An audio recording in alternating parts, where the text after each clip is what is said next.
Boa noite.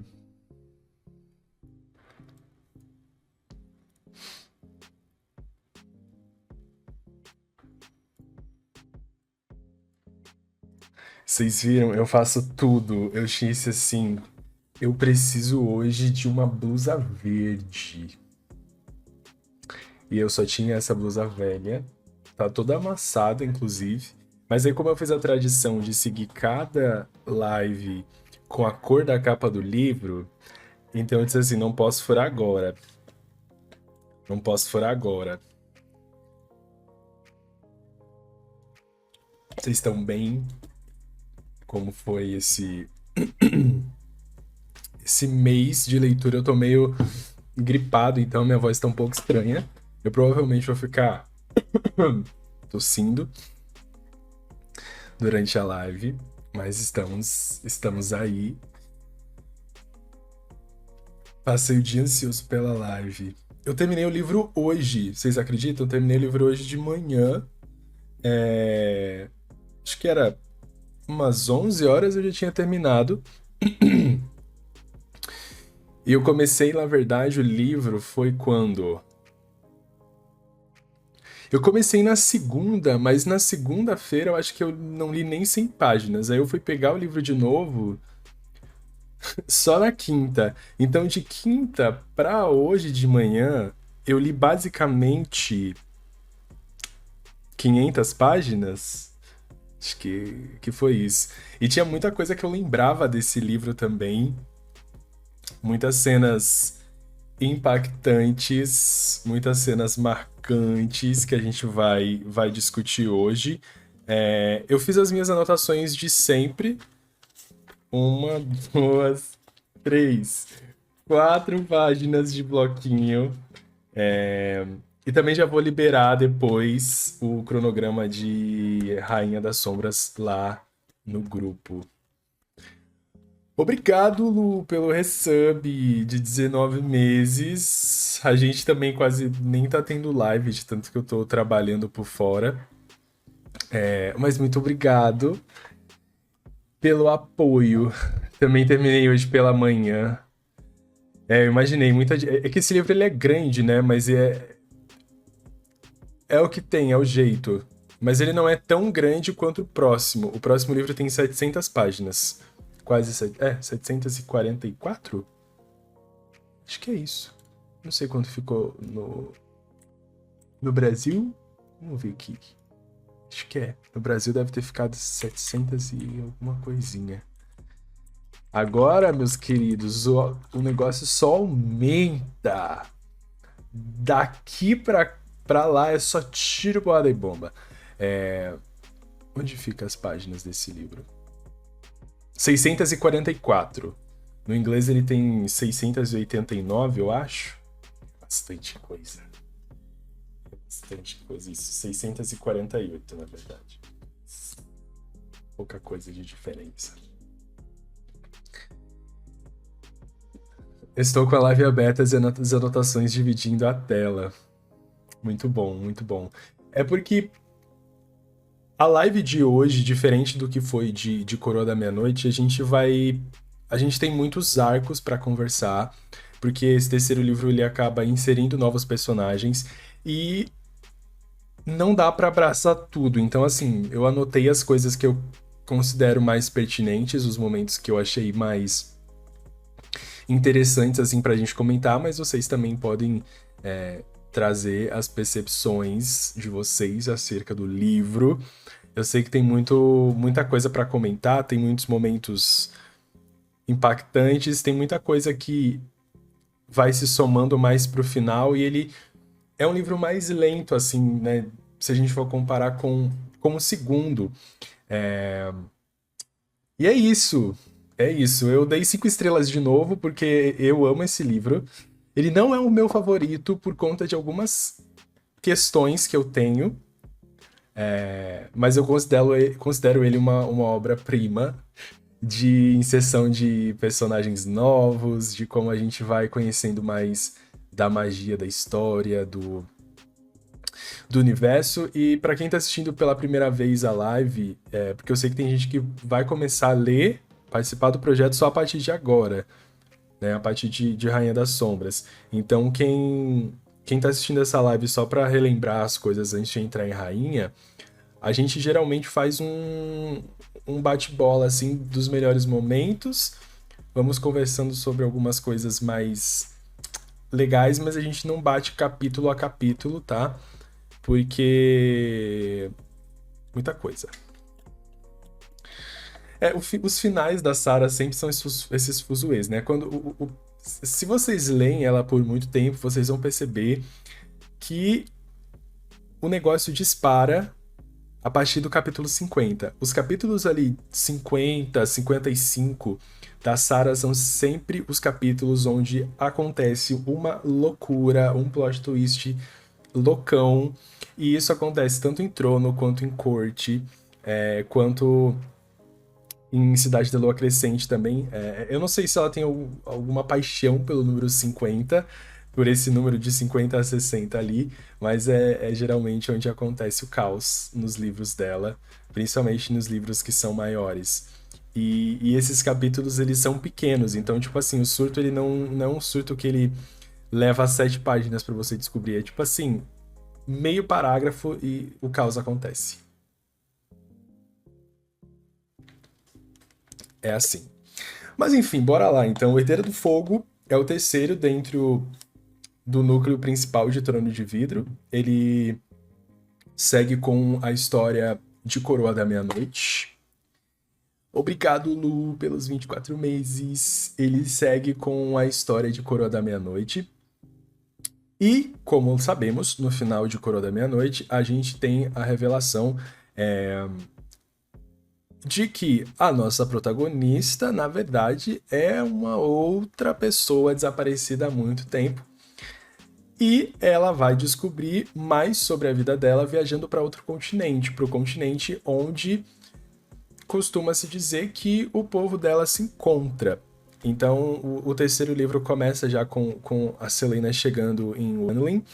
E a primeira cena, na verdade, é ela tentando interagir com as pessoas lá e as pessoas olhando torto pra ela, porque, enfim, quem que é essa forasteira que tá aqui? E aí, de repente, ela esbarra no Rowan, que é, então, um personagem novo que a gente vai conhecer nesse livro, Rowan Rhythorn, que é um príncipe feérico, que tem um voto de sangue, um laço de sangue com a tia de Aelin Ashriver Galatinias, que é a rainha Maeve, a rainha dos feéricos. Então a gente vai logo no início ser apresentado ao Rowan. A Aelin faz toda a descrição física do Rowan, das tatuagens dele, do quão misterioso é, e ele não é de falar muito, né? Então, assim, é todo um mistério acerca desse personagem que a gente vai conhecendo com o passar dos capítulos. E aí esse livro ele já começa então com essa divisão. A gente tá com a Aelin do outro lado do continente e a gente tá com o Dorian e o Cole lá, enfim, no Castelo do Rei. E aí a história vai se dividir então entre esses dois lados. Do lado do Dorian e do Cole, a gente também tem uma nova adição, um outro personagem novo que chega, né? Um novo personagem que chega, que é o Aedion. O Aedion, ele é um feérico também, ele é um personagem muito enigmático, mas ele tem uma lábia, um deboche que alguns dos personagens que a gente conheceu até agora não tinham. E aí, com o passar da história, a gente vai descobrir que o Aedion, na verdade, é um primo da Aelin. Ele também tá em busca dela, porque ele achava que ela tinha morrido depois de tudo que aconteceu, depois da morte dos pais dela, do reino quebrado, só ficaram os seguidores, mas ninguém nunca tentou, de certa forma, encontrar essa princesa perdida, porque, enfim, acreditavam que ela estivesse morta. E aí o Aedion chega lá para conversar então, e descobre que Aelin está vivíssima da Silva em outro lugar. Porém, ele tem algumas coisas para resolver com o rei. E a gente sabe que o rei tá tramando ali por baixo dos panos também. Ele tá fazendo algumas coisas que são bem prejudiciais para os outros povos e tanto para as pessoas que estão vivendo ali no reino, quanto para as pessoas que a Ailyn foi atrás, né? Porque ela tá, é claro, indo atrás da vida dela, de quem ela foi e de quem ela quer se tornar daqui para frente, mas ela também tá indo tentar encontrar uma forma de salvar o povo da Nehemia. Para quem não lembra, a Nehemia é uma personagem muito importante no segundo livro. Ela morre no segundo livro e a Ailyn fica então com essa promessa de resolver tudo para o povo da Nehemia, como uma forma de perdão, eu diria, pelo que ela deixou acontecer com a Nehemia. Ela disse que o Rowan tem cabelo comprido? Não lembro. Não lembro. É um detalhe muito específico. Inclusive, tipo, eu só prestei atenção nas tatuagens dele, que eu nem lembrava direito, mas eu acho que... Eu não sei se ele tem cabelo comprido, eu acho que não. Quem tem cabelo comprido é o Lorcan, se eu não me engano, né? E aí, quando a gente acaba entrando nessa parte de Wenlin, a gente vai ver que a Celaena, a Ailyn, não sabe exatamente como funcionam os feéricos, né? Então o Rowan vai contar para ela sobre essa mudança de forma que eles podem ter. Alguns se transformam em animais mais simples, outros em animais mais complexos. E ela vai ser então levada até o salão real lá para encontrar com a Maeve. E aí a Maeve vai ser meio que a primeira porta de entrada pra gente para esse novo mundo que a Sarah criou então a partir da metade do segundo livro. E aí a Maeve é aquela personagem antagonista que tem uma sutileza nas coisas que ela fala, mas ao mesmo tempo ela sabe exatamente o que ela quer, então ela provoca bastante a Ailyn. Ela, inclusive, é a primeira pessoa depois de 10 anos que a Ailyn ouviu alguém falar o nome dela, de dizer assim, o nome completo. Então ela acaba ficando muito, muito surpresa com essa frase, e pra mim, assim, é uma das frases mais marcantes já do início do livro, quando ela fala o nome completo da Ailyn, e a Ailyn diz assim, nossa, tipo, eu esperei 10 anos pra ouvir isso de novo. E aí a Ailyn vai ficar, então, aos cuidados do Rowan, sendo esse príncipe que tem esse voto de sangue com a Maeve, ele é obrigado a fazer tudo o que ela ordena.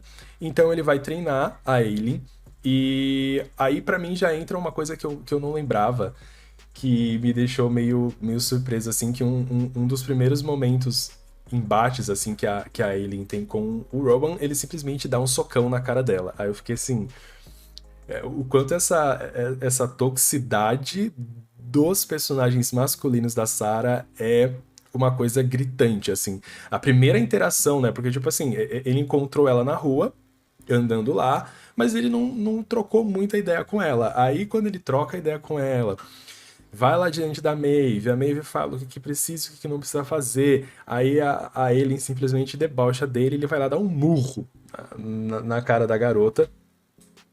E aí a gente tem então esse primeiro embate tóxico deste novo querido.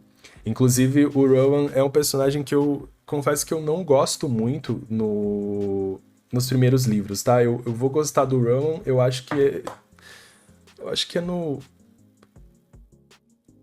Acho que é Império de Tempestades que eu começo a entender um pouco, mas não é um personagem que eu curta demais, que eu tenho uma paciência, assim. Inclusive, várias das interações dele com a Ailyn é algo que me incomoda bastante. E aí eu acabo notando esses trejeitos do queridão. E junto com essas adições de Aedion, de Rowan, de Maeve, a gente tem, a partir do capítulo 4, que eu fiz questão de marcar, a aparição da primeira vez de Manon. Manon aparece pela primeira vez no capítulo 4. A gente comentou sobre isso na live anterior, sobre o Clã das Bruxas, e que a Sarah iria trabalhar isso mais a partir do terceiro livro. Então a gente tem essa personagem nova, que é quase como se fosse uma versão melhorada do que a Ailyn é e do que a Ailyn vai ser nos próximos livros. E a Manon, então, ela é uma bico de ferro. Ela é filha de um clã aí que tem várias tretas com vários outros clãs de inimigos, de bruxas.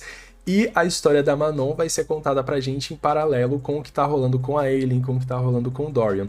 Que o plot dessa personagem nesse livro basicamente é o seguinte: o rei tá precisando formar um exército, né? E ele precisa de montadoras de serpente alada. E aí o clã da Manon é um clã que vai se dispor a participar desse lado da guerra, mesmo que eles não saibam exatamente o que está rolando do lado de lá.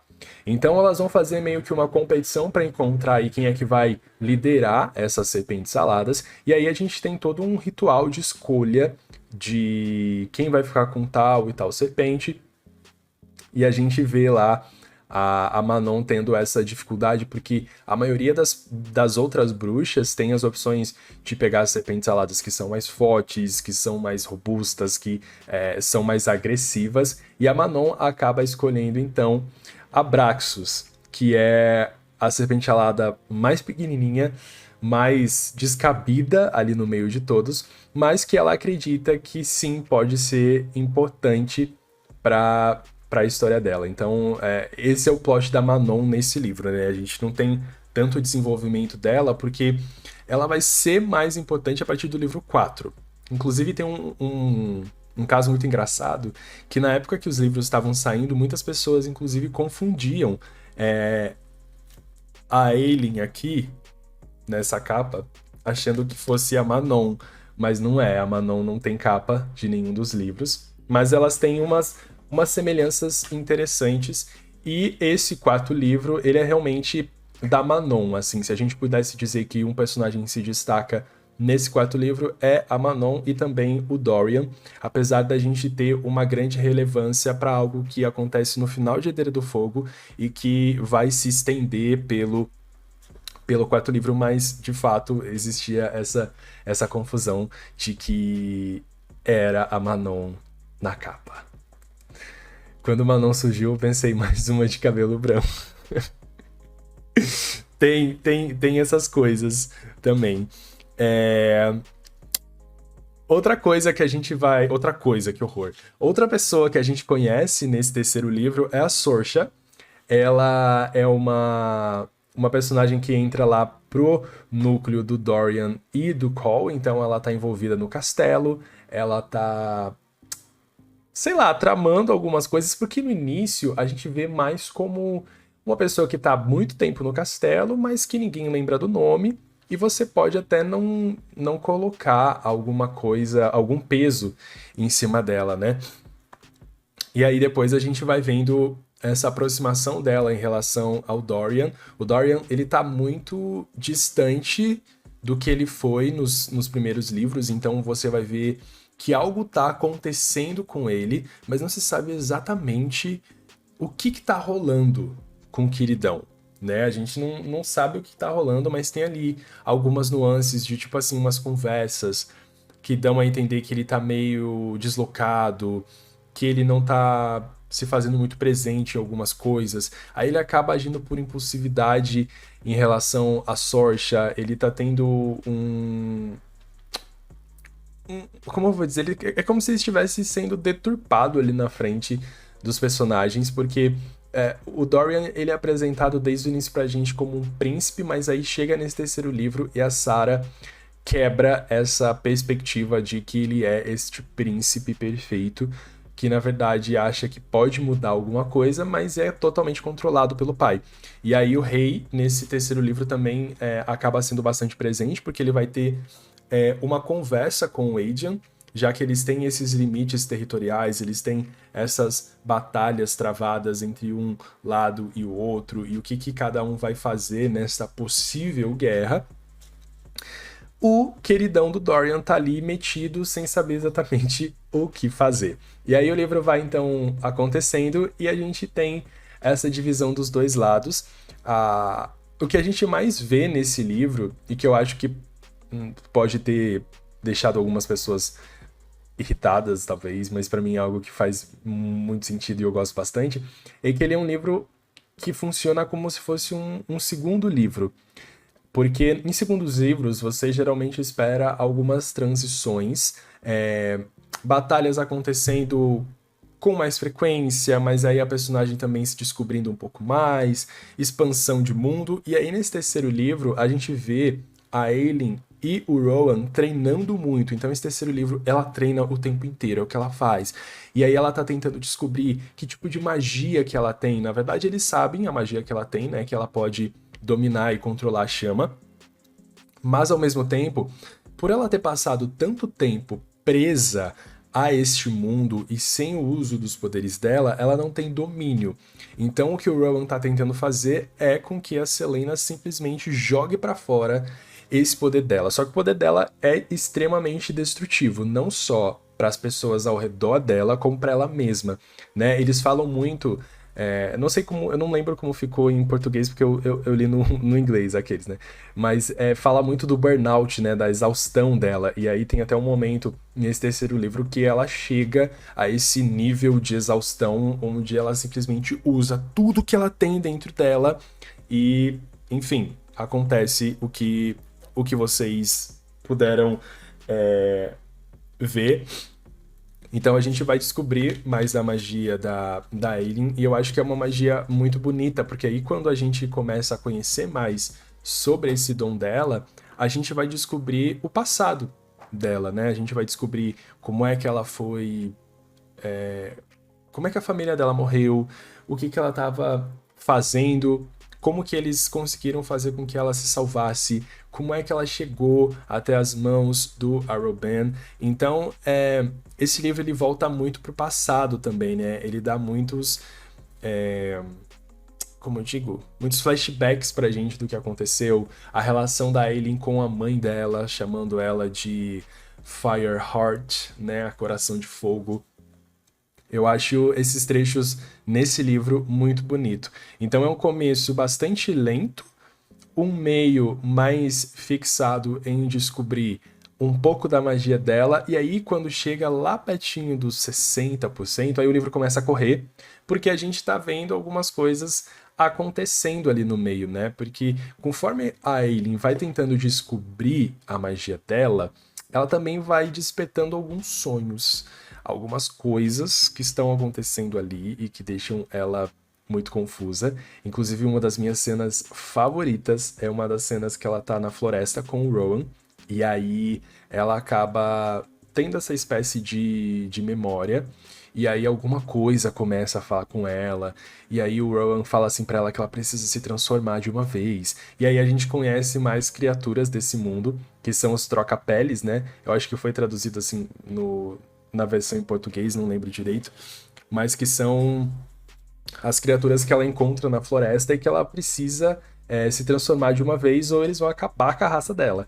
E aí a gente tem essa perseguição. Eu gosto muito, muito dessa cena, porque não é uma cena só onde a Aileen e o Rowan estão sendo perseguidos, mas é uma cena que traz outras criaturas na mente dela, porque ela tá ouvindo essa voz, ela tá ouvindo essa coisa estranha que tá acontecendo ali. E depois a gente descobre mais pro final do livro o que seriam essas coisas, mas não irei antecipar aqui. Voltando para a parte mais morna do livro, a gente também tem a Aileen trabalhando como cozinheira, né? Tem um momento MasterChef nesse livro, que eu acho que são clichês que servem mais para dar um contexto para a vida da personagem do que para qualquer outra coisa, né? A gente tem um momento dela trabalhando na cozinha, porque assim, ao mesmo tempo que ela tem que treinar, ela também precisa fazer outras coisas, precisa conhecer aquele povo.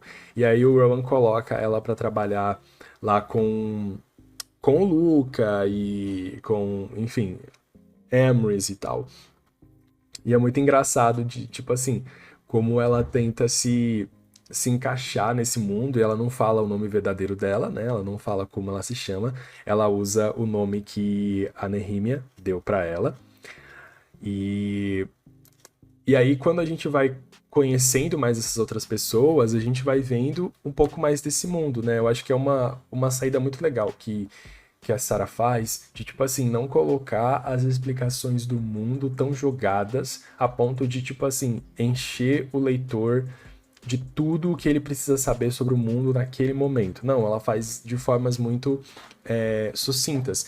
E quando ela faz isso, é naquele momento onde a Eileen tá cozinhando, aí ela tem uma conversa com a chefe da cozinha lá, que fala sobre os féricos, aí depois ela conversa com o menino lá, que pergunta sobre a magia dela, sobre se ela consegue ou não se transformar, em que bicho ela se transforma. Então, esses momentos vão servindo para lapidar a história e ela mostrar que a gente, como a gente, com um monte de louça para lavar. E, enfim, aí do outro lado a gente tem também a Manon com as 13, né? Elas estão montando ali as serpentes aladas, porque vai rolar uma competição, né? Vai rolar uma competição que vai fazer, então, a pessoa que vai liderar as 13 ser escolhida. E eu acho essas cenas com as serpentes aladas bem violentas, né? Bem violentas porque vai mostrando, e eu acho que a Manon, diferente da Aileen barra Selena, assim, ela tem um. Ela tem, como eu vou explicar? Ela tem um lado muito mais animalesco, eu diria, das coisas. E aí, engraçado, porque tem um momento na história que a mãe dela, né, fala pra ela que bruxas não têm coração, elas nasceram sem o coração.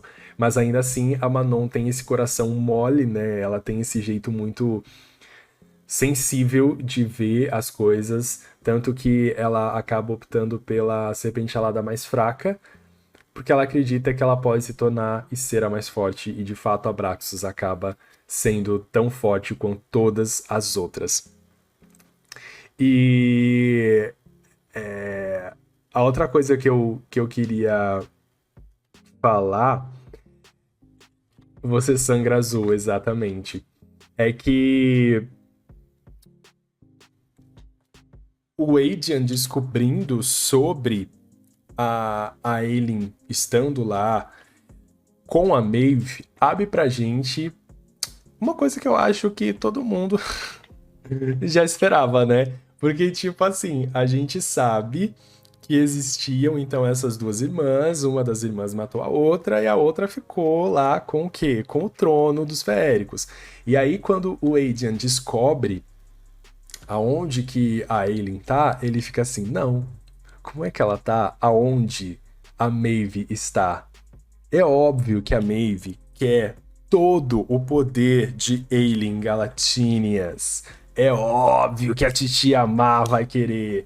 Como assim vocês deixaram ela ir pra lá? E aí fica aquela loucura, porque tipo assim, o Cole, ele é muito bundão, né? Eu gosto muito dele, mas ele é muito bundão, porque tipo assim, ele tentou fazer a coisa certa, mandando ela pra Wenwyn. E aí chega o primo da querida e diz assim: Não, meu filho, você mandou ela pra boca do dragão, como é que você fez esse tipo de coisa? E aí o Cole fica completamente surtado, se perde inteiro, não sabia mais o que estava fazendo, e ele começa a despirocar todo, porque ele vai tentar trazer ela de volta. Só que não é tão simples assim, né? Não é tão simples assim, porque eles perderam o contato. A partir do momento que ela entra em um território que não tem mais o domínio do rei, algumas coisas acabam se perdendo ali no meio. E aí a gente tem então esse plot novo desenvolvido que é: precisamos descobrir se Aileen está viva ou se ela já foi pro saco. Porque a Maeve não vai poupar a vida dela, né? Ela não vai deixar a nossa rainha sobreviver. E aí a gente vai vendo então outros seguidores dos Ash River ali que vão aparecendo, principalmente do lado do Adrian, onde eles começam a espalhar então esses rumores sobre a Aileen estar viva, porque eles precisam de alguma informação. Né? Eles precisam de alguma informação em relação a ela, mas não tem nada aparecendo, meu Deus do céu. E aí tudo vai começando a dar errado, né? Porque o Rowan, tá tentando treinar a Aileen, mas ao mesmo tempo em que ele treina ela, ele acaba descobrindo que ela é uma chave extremamente importante para fazer com que as coisas funcionem de um outro jeito. Aí ela começa a dar alguns insights para ele, algumas coisas que eles vão meio que amarrando ali um laço, né? Eles vão criando esse laço. E conforme esse laço vai se estreitando, pior fica. Porque como a gente sabe, o Rowan, ele é um príncipe, mas ele está preso a Maeve. Assim como o Gabriel e o Locan. Então, eles têm essa dívida com a Maeve. Ou seja, tudo que eles conversarem, a Maeve vai saber. Tudo que eles fizerem, a Maeve vai saber. E aí, assim, como que vai lidar com essa mulher louca, né? E vocês percebem que, tipo, quando eles começam a treinar, quando eles começam a descobrir mais da Aileen, ela simplesmente desaparece. Porque é óbvio que ela quer que ela desapareça. Ela quer que a Aileen chegue ao máximo do seu poder, porque aí sim ela vai conseguir o que ela quer. E aí a gente volta para aquele tema do segundo livro, que são então as chaves de Word. São essas 3 chaves, né? Essas chaves que podem abrir portais, essas chaves que podem trazer pessoas para este mundo. E assim, a Aileen não sabe muito bem onde encontrar, né? Não sabe onde encontrar essas chaves. Até que ela tem uma lembrança que leva ela para o passado. E a gente descobre que uma dessas chaves é então o amuleto de Orin, que era um amuleto que a família dela deu para ela quando ela era criancinha e acabou se perdendo depois de ela escapar. E a gente descobre que tá com a Robin, e agora a meta da querida é chegar lá e conseguir esse amuleto. O maior seduzente dessa história é o Fenris, né? Tem ele também, eu sempre esqueço dele. Mas o Fenris é um personagem muito bom. Eu gosto demais do núcleo da cozinha também, eu adoro o núcleo da cozinha. Eu acho que a Emrys é uma personagem muito boa e o Luca também, então acaba dando um movimento para a história. Mas sim, uma dessas chaves é o amuleto, né? A trama do Gabriel e do Locan eu acho muito boa, mas a gente só vai saber mais deles agora no quarto livro, né? Tipo, é uma pincelada muito básica nesse terceiro, não tem tanta coisa assim, porque ela acaba passando muito mais tempo com o Rowan. E aí, quando ela tem esse apego a ele, as coisas acabam ficando mais centralizadas neles, mas de fato tem outros personagens que vão tendo tipo, um pouquinho mais de desenvolvimento. O que mais eu anotei aqui? Uma coisa que eu queria comentar. Acho que, levando em consideração todos os pontos altos que esse livro 3 tem 2 cenas que eu acho extremamente importantes, tá? Eu não vou lembrar direito agora se é na mesma cena. Não, acho que não é na mesma cena dos troca-peles. Eu acho que é uma segunda cena na floresta. Mas enfim, tem uma cena na caverna. Onde a Aileen vai com o Rowan lá, e aí o Luca tá metido no meio, e aí de repente uma criatura surge, né? Tem uma criatura muito sombria naquele lugar, e a Aileen vai ter que salvar todo mundo. E aí essa criatura é uma criatura muito antiga, é uma anciã. Essa personagem é simplesmente tudo. Porque, tipo assim, não é um personagem que serve só para esse livro, mas um personagem que vai servir para construir todo o restante de Trono de Vidro. E outro, na verdade, outra, é uma personagem que tem uma troca com a Manon em uma das viagens que ela faz com a Astrid, que é a Aranha. E aí eu volto a falar com vocês sobre Coroa da Meia-Noite, onde a gente tem um momento lá que a Ellen recebe, né, a Celaena recebe essa seda de aranha, onde uma pessoa muito misteriosa fala sobre essa teia de aranha, essa seda. Então, percebam que todas as coisas meio que vão se encaixando de um livro para o outro. E aí, nesse terceiro, a gente tem, então, ela conquistando e conseguindo a espada e o anel, mas não sabendo...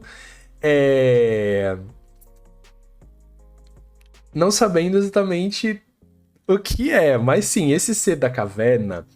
Esse ser da caverna, ele... Como eu vou explicar para vocês? Não seria não seria um spoiler, mas assim, esse mundo criado pela Sarah, ela tem uma divisão, né? Ela tem os humanos e tem os feéricos. E dentro de cada grupo, desses dois grupos, a gente tem vilões específicos, tá? E esses seres anciões, que a gente tem, por exemplo, a aranha, e aí tem esse outro que a gente não sabe exatamente o que é, e vai descobrir depois, eu não posso falar o que é, mas a gente vai descobrir depois. Eles são meio que uma ponte para a destruição. Uma ponte para a destruição. Junto com os Valg, né? Os Valg que são esses príncipes do inferno, que eles ainda não conseguem ter eles não conseguem estar inteiramente no mundo real por conta das torres, né? A gente tem as 3 torres lá que controlam a magia. E aí eles precisam de hospedeiros, então eles meio que usam os corpos humanos para conseguir fazer o que eles devem fazer ali naquele mundo. Mas vai costurar as histórias dessas criaturas.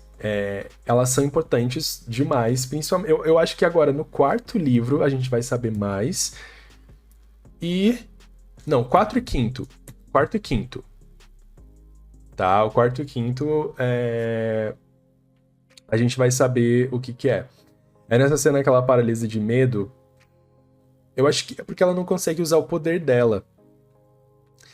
E aí o Rowan fica empurrando ela até ela conseguir usar. O Rowan sabia o que era. Achei essa cena dele encontrando meio sem pé nem cabeça. Então... É óbvio que ele sabe, né? Porque é uma criatura antiga. É uma criatura que atormenta os feéricos há séculos. Tá?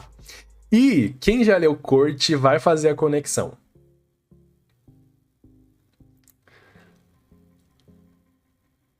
Ele é velho igual. Ele é velho igual. Mas enfim, são importantes para a história, para o mundo dos feéricos, essas criaturas. Mas de fato, se vocês não sabem o que é essa criatura, do tipo assim, a forma dele, é porque não foi explicado, tá? De propósito. Talvez a gente tenha no futuro uma volta, uma olhadinha de novo na caverna. Tudo é possível, tá? Mas sim, tem essa ligação. E assim, é aquilo, se vocês procurarem na internet, vocês vão achar. Mas aí vem spoiler do restante dos livros, o que eu não acho legal. Tá? Mas sim, a gente vai ter explicação dessas criaturas.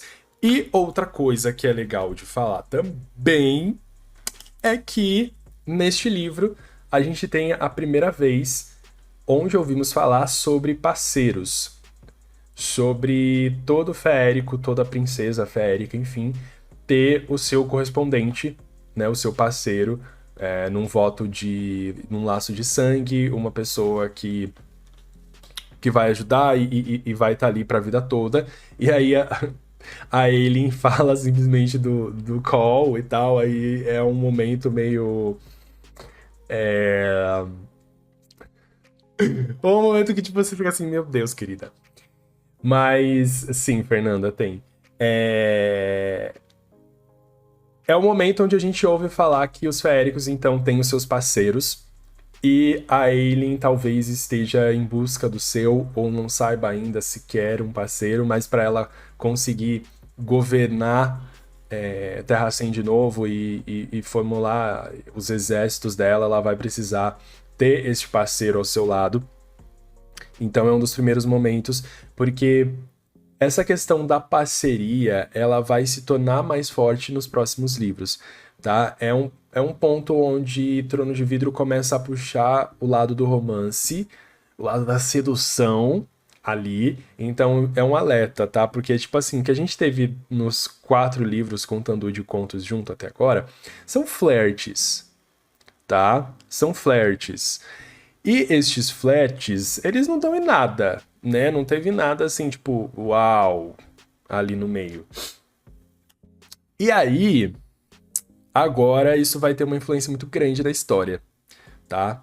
Vai ter uma influência muito grande na história, porque conforme os aliados da Aileen vão se juntando, esses laços vão ficando muito mais perceptíveis, e aí a gente vai precisar entrar nessa discussão do parceiro. Inclusive, eu acho uma das minhas cenas favoritas nessa questão de. Depois que ela junta tudo, é que, tipo, ela fala pro Rowan que ele é o primeiro da corte dela. E isso é muito legal. Quando ela fala que ele é o primeiro membro da corte dela e agora ela vai atrás dos outros. E, enfim, amo essa cena.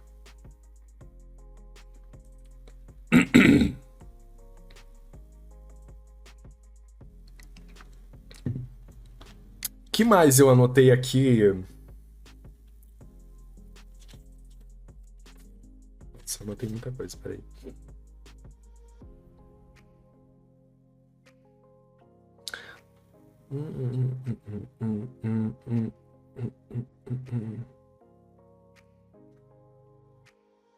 Ah, ponto. Um disclaimer agora. Depois dessa cena da floresta e tal, que ela fica totalmente exaurida do poder dela, uma das minhas cenas favoritas é o momento em que ela meio que fica desacordada, né? Ela fica desacordada. E eu acho tão forte a cena onde ela tenta meio que voltar, que o Rowan tá ali tentando salvar ela e ela não tá conseguindo voltar.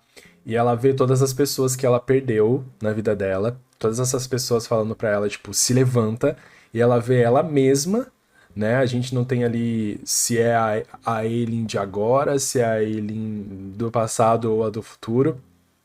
Fica meio dúbio ali do tipo, o que é essa pessoa que é ela mesma, falando se levante. E, enfim, eu gosto muito dessa cena porque eu acho muito forte, muito forte. Eu acho muito simbólica também, principalmente porque agora ela tá querendo erguer esse reino, ela tá querendo reconstruir o povo dela. Então eu acho uma cena muito, muito, muito bonita. Falar que as serpentes chegam para quebrar essa imagem das bruxas, mas essa relação de amizade entre eles. É que o que existe no clã das bruxas são brigas entre clãs, né? E não existe muito espaço ali pro amor e pra amizade. A gente vai ver mais a Manon tendo essa quebra, porque ela tenta passar isso depois, como líder das 13, para as outras. Só que enquanto isso não acontece, existe muito uma competição, mas de fato as serpentes acabam sendo algo muito simbólico no livro, eu gosto demais também. E tem uma frase, tipo assim, vou ficar falando Aileen Manou todo o tempo, que a Aileen vai repetir para sempre, tá? Em todos os livros, que ela fala, tipo assim, era uma vez uma princesa que nasceu das cinzas, não sei o que, papapá. Eu acho essa cena simplesmente linda, e é uma frase que vai se repetir bastante depois. Eu queria ver se eu achava aqui, eu não lembro se eu marquei com outra cor. Acho que não. Eu gosto tanto. Acho tão bonitinha essa cena. essa frase.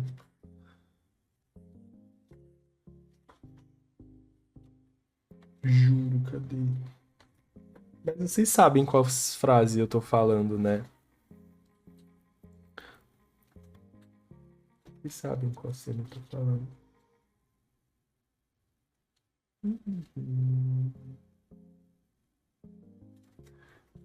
Mais pra frente.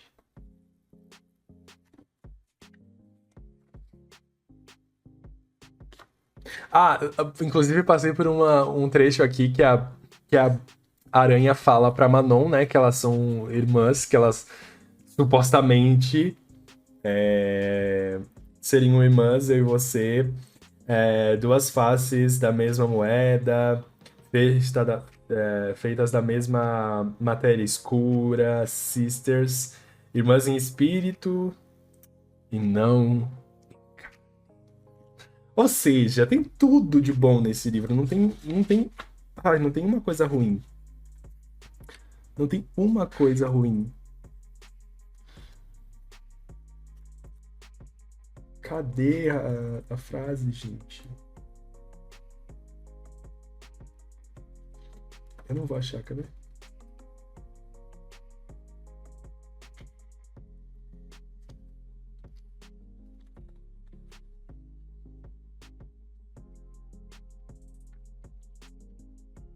Enfim, não achei. Mas aranhas importantíssimas. Importantíssimas. Deixa eu ver o que mais que eu tinha anotado aqui. Tá, os Valg eu já falei. A cena.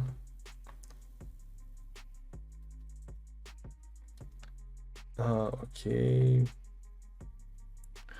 Corbinho, encontro com. Ok. Tá.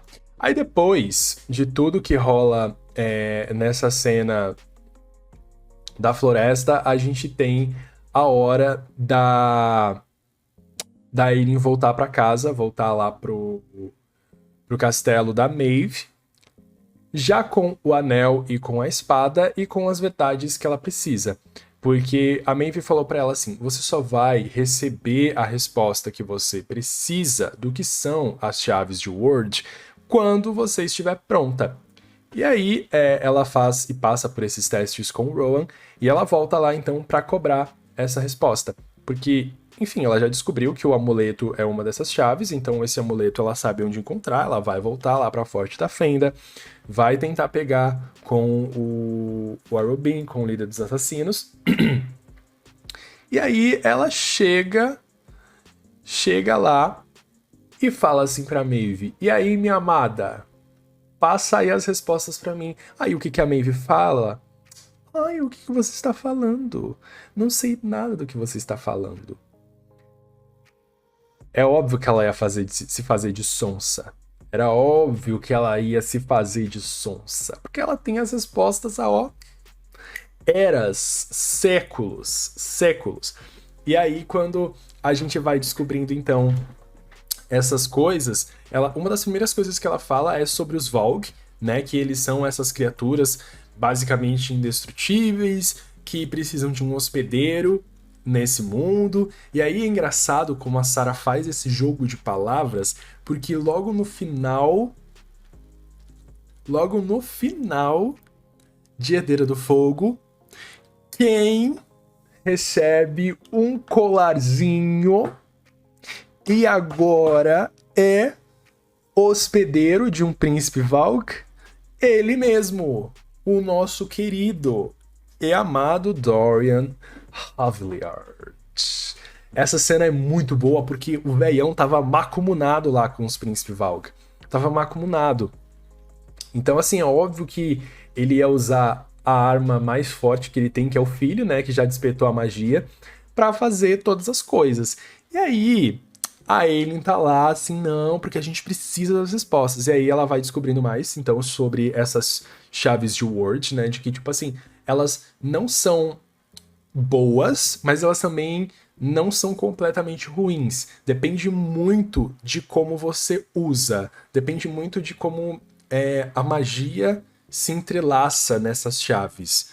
né? Elas, enfim, podem abrir os portais e trazer outras criaturas, mas elas também podem trancafiar tudo.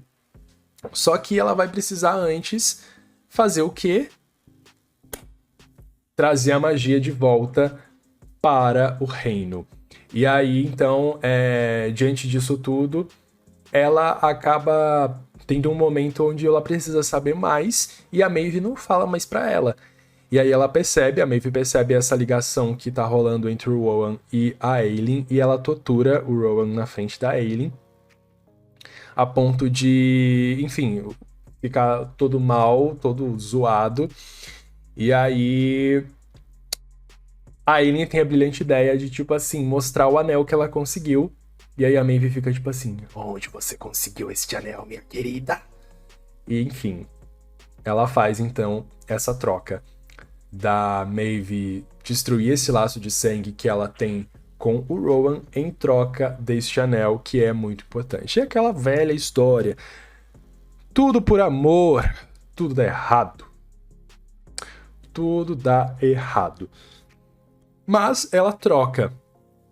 Só que o que a Maeve não esperava é que ela iria fazer um laço de sangue com o Rowan. Então aí o Rowan acaba sendo a nossa primeira peça nessa corte nova da Ailyn que tá se erguendo. Essa corte que vai tentar trazer a paz para esse mundo depois de tudo que aconteceu.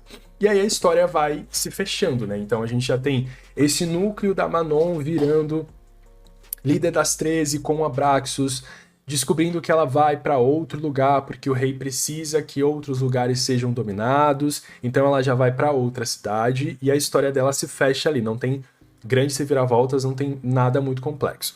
Depois a gente fecha então a história do Dorian, o Dorian virando ali o príncipe Valg, né? Agora ele então é um hospedeiro desse príncipe e controlado obviamente pelo pai, e do outro lado Cole e Aedion juntos tentando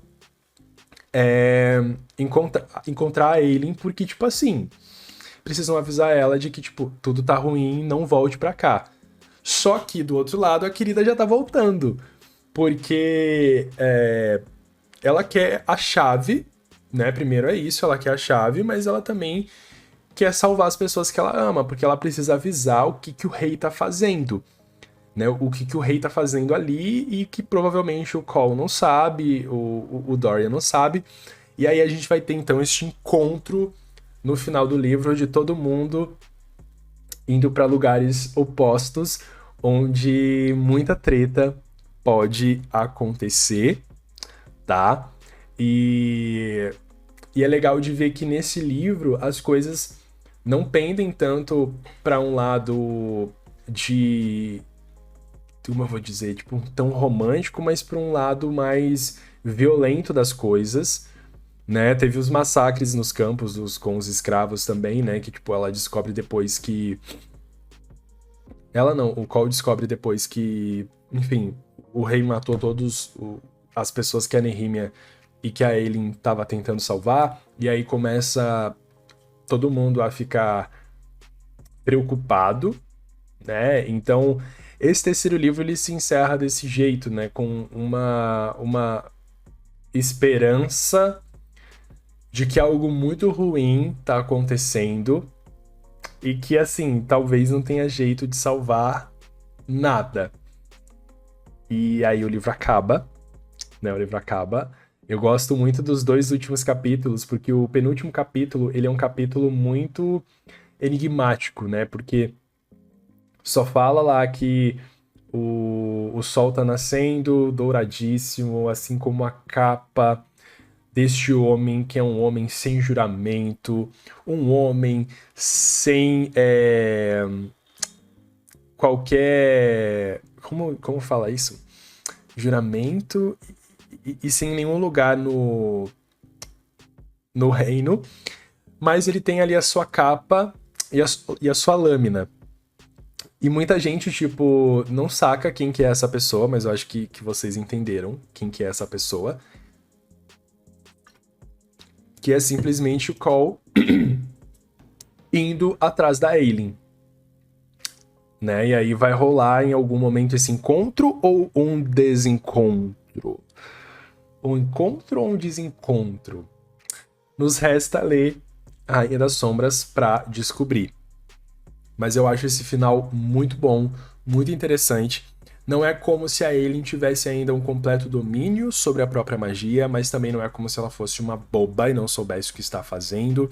O único controlado, de fato, nessa história agora é o Dorian.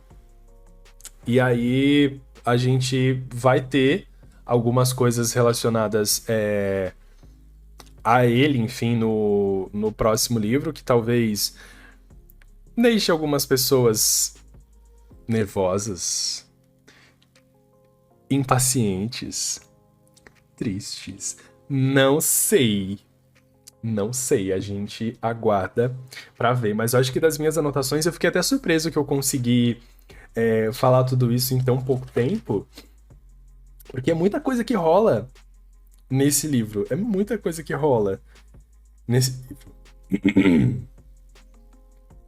Deixa eu ver, tem mais alguma coisa aqui.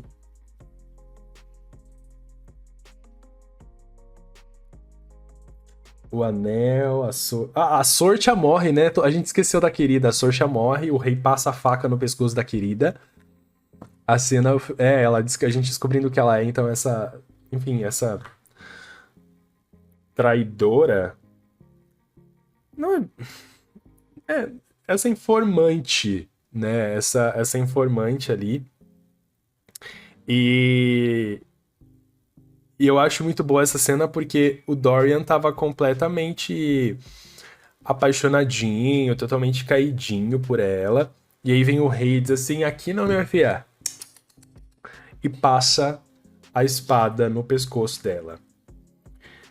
Enfim, morreu, já era. Já era, você não volta mais. Aí o Dorian com o colar dos Vogue, o livro acabando com a Aileen indo atrás do amuleto de Orin. E prometendo ao Rowan que vai voltar. Ela vai voltar. E ela vai voltar daquele jeito. E o rei aguardando o Adrian pra fazer uma armadilha pra Aileen. Pois então. O que eu posso dizer pra vocês é: não há paz a partir desse livro, tá? Não vamos ter paz a partir desse livro.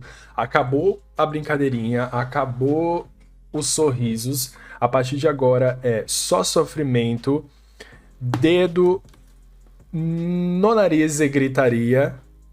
Porque este aqui é o meu livro favorito de Trono de Vidro. Esse aqui é o meu livro favorito. Ele fica na frente, inclusive, de Reino de Cinzas, que é o último. Tá? De tão... Nossa, esse livro é muito foda! Puta que pariu, esse livro é muito foda! Nossa, esse livro é muito bom! É muito bom!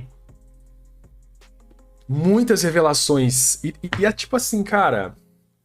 Tem muitas cenas boas, porque ele é um livro que vai tentar de novo equilibrar os três lados, né? O lado da Manon, o lado do Dorian e o lado da Aileen. E aí a colisão vai ter que acontecer em algum momento. Eu não sei se vocês ficaram com essa sensação, mas tipo assim, na época que eu li pela primeira vez, quando a gente conhece a Manon e a gente percebe as similaridades que ela tem com a Aileen, era uma loucura, porque tipo assim, no fandom era todo mundo torcendo para o momento em que elas fossem se encontrar. Será que elas vão se encontrar? Ou será que a história vai, tipo, ficar girando em torno desses três lados e, enfim, vai seguir assim até o final da série?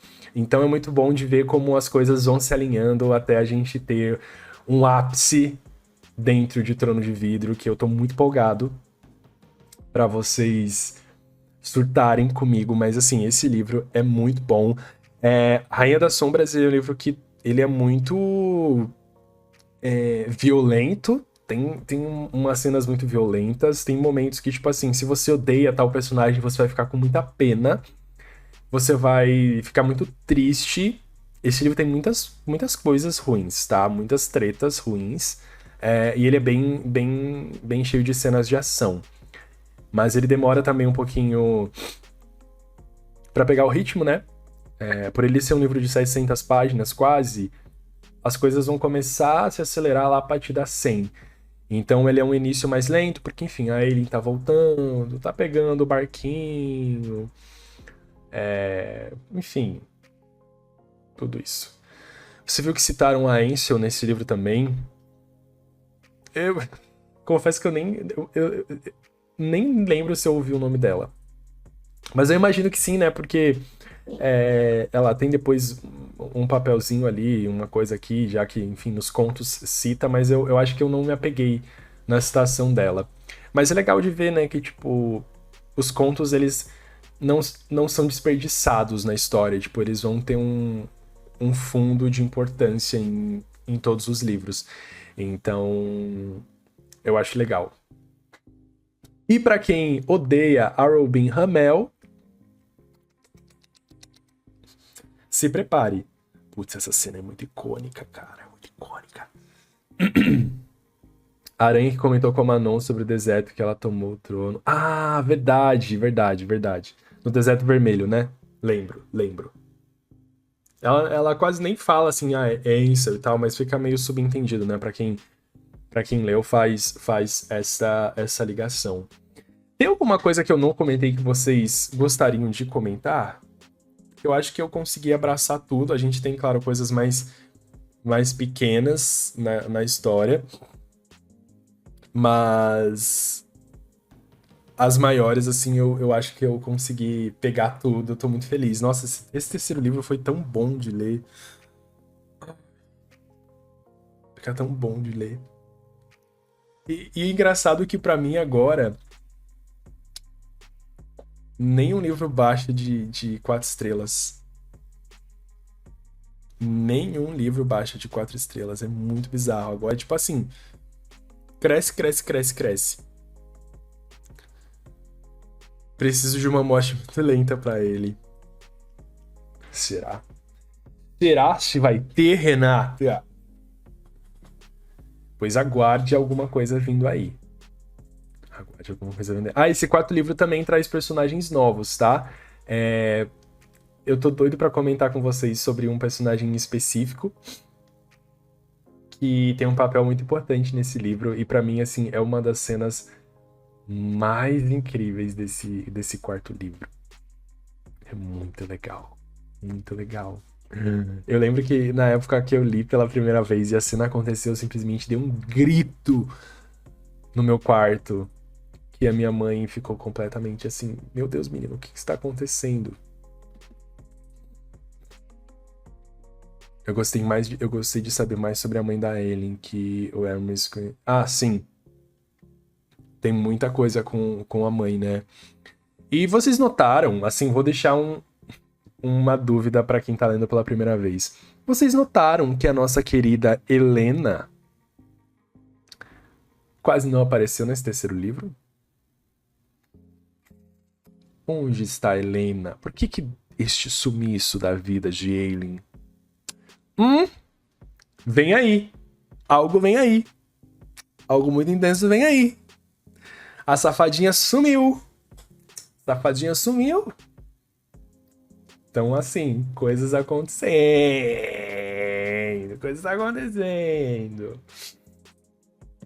Ela tá chorando a merda. Será que foi uma...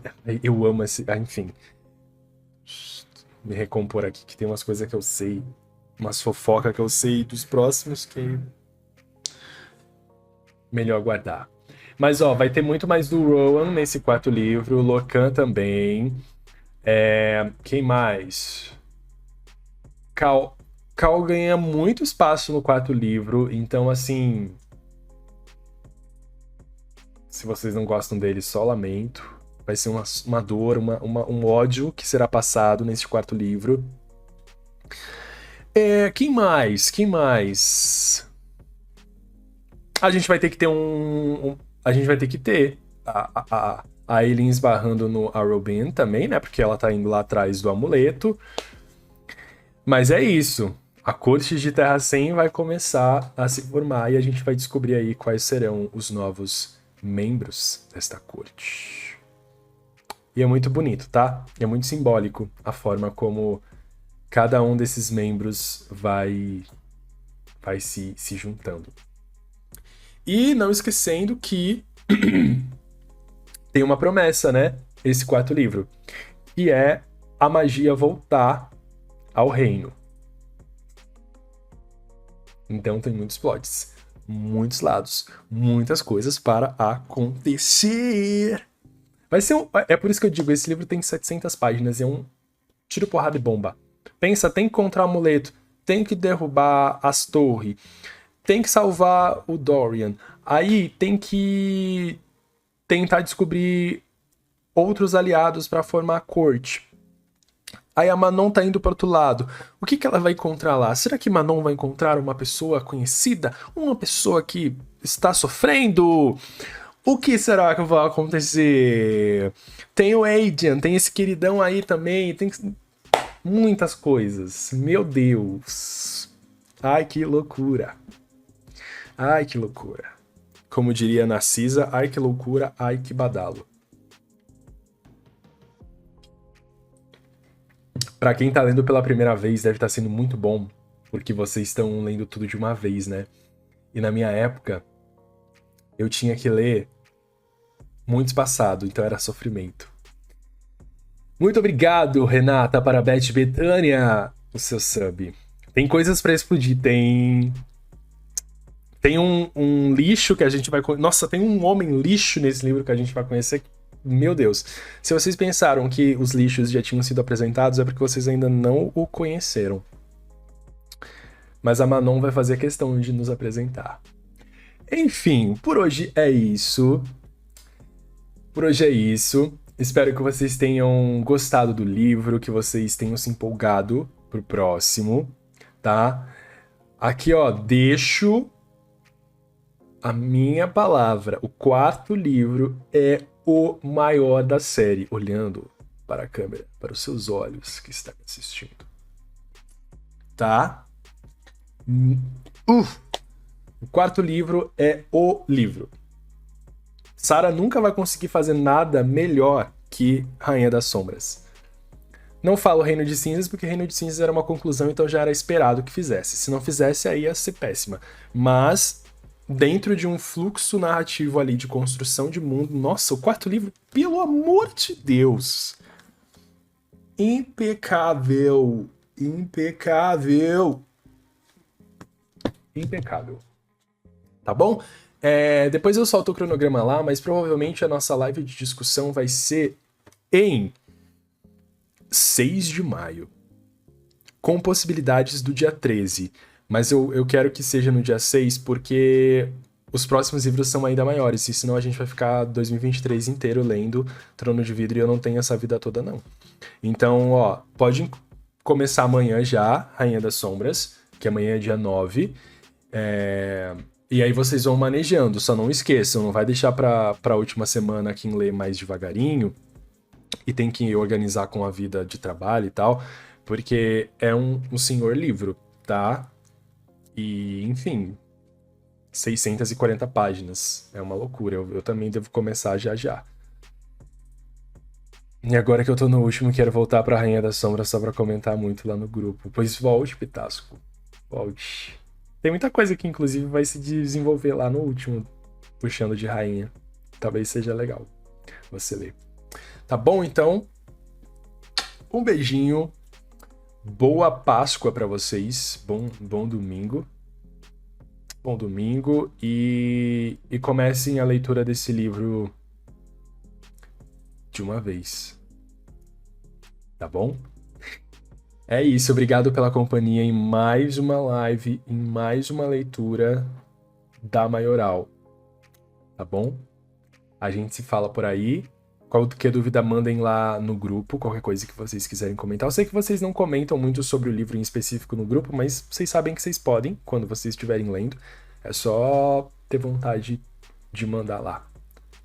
Tá bom? E aí depois eu jogo este vídeo pro YouTube também. Boa noite, fiquem bem e